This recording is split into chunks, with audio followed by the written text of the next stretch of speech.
Nous, habitants de Roquevidal, sommes réunis ici ce soir pour apporter notre soutien aux 15 grévistes qui mettent leur santé en péril pour faire stopper les travaux de l'A69.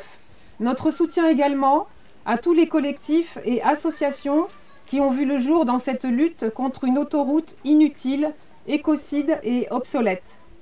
Certains Vidaliens n'ont pu être présents ce soir, mais ont tenu à nous apporter leur soutien. Alors nous devrions tous nous engager dans une voie raisonnable tenant compte des problèmes de climat, de pollution et de santé publique.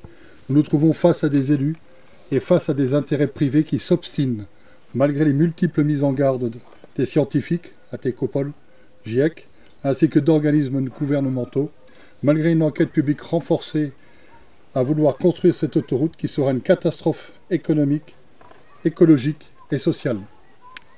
En effet, ce projet nécessite la préemption de 366 hectares de terres agricoles essentielles à notre sécurité alimentaire, l'abattage de milliers d'arbres, dont certains centenaires, dont nous avons besoin pour lutter contre le réchauffement climatique et de toute la biodiversité qu'ils abritent, la destruction de zones humides indispensables à l'équilibre écologique de la vallée du Girou.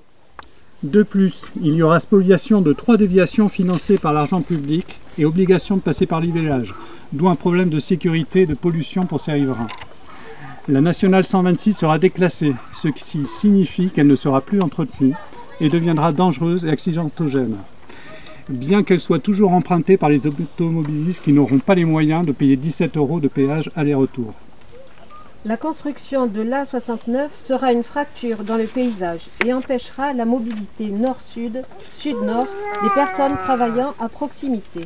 Elle engloutira pas moins de 120 000 mètres cubes d'eau, nécessitera la construction de 6 centrales à goudron dans le Tarn, véritable scandale sanitaire qui seront une pollution de plus, mettant en péril la santé des riverains et jusqu'à 10 km autour. Ce projet ne répond pas aux besoins de mobilité du territoire Castres-Toulouse. Il est inutile au vu du faible trafic sur la R126. Aucune alternative n'a été sérieusement étudiée. Il y a urgence à développer les transports collectifs efficaces, à favoriser le covoiturage, aires de parking, à aménager la RN 126, à développer des infrastructures vélo, à réhabiliter le transport ferroviaire. Cette autoroute risque d'être contre-productive, entraînant encore davantage de véhicules vers Toulouse et en aggravant le trafic sur la rocade aux heures de pointe.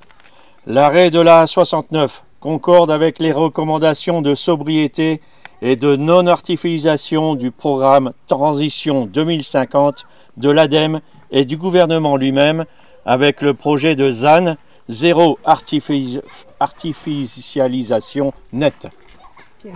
Oui, inutile de faire une autoroute qui ne servira qu'à quelques milliers de personnes par jour pour l'aller et le retour entre Toulouse et Castres, alors que ces travaux défigurent l'environnement tarnais et principalement l'abattage de centaines d'arbres séculaires.